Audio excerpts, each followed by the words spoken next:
I've dealt with BHP for a long time. It's always been through a revolving door, but since native title and sitting down and explaining our heritage and where we're coming from and what we wanted out of our land, the outlook on native title and Aboriginal people in this area has changed 110%.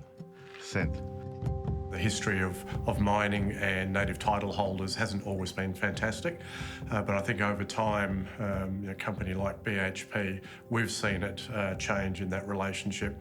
So from one of being a benefactor, if you like, for royalties and so forth, and wanting economic value for the country, through to really starting to listen to the needs of the native title holders. This BHP agreement was a major departure from that and a step forward to more contemporary thinking.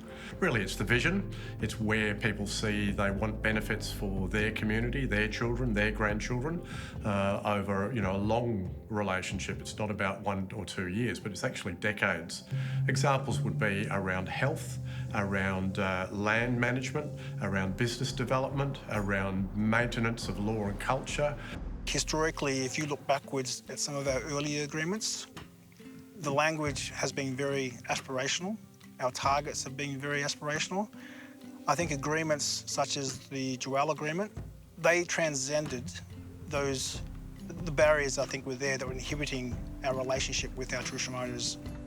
4 years ago, when I was sitting on the community side of the table, we had a very limited number of Indigenous employees from Tjiwarl that actually worked across BHP sites. Now, we're probably looking at 40, 50 with our recent program. So that agreement, in effect, has had a huge social benefit and economic benefit.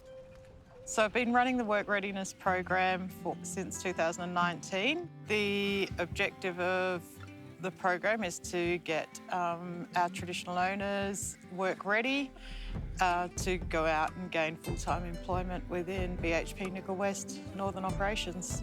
I did the Tjiwarl work ready in 2019. My son's in it at the moment, so hopefully that there works out good for him like it has for me.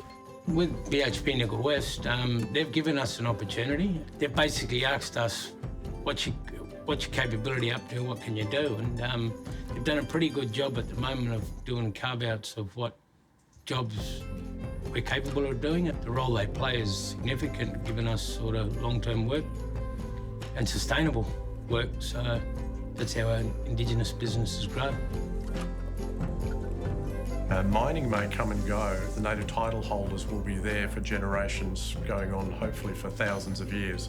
So what's done now through the support, through the BHP relationship, could well be a very important legacy for the future. And we have a number of agreements currently in train. We're creating that environment where we can have those constructive, robust discussions and create a pathway forward. And we have to have them engaged. We have to have them sitting at the table. We need to have their voices resonating across our business because we're actually guests on the traditional lands of our Aboriginal stakeholders in this country. So as such, we should be acknowledging, recognising the status that they play.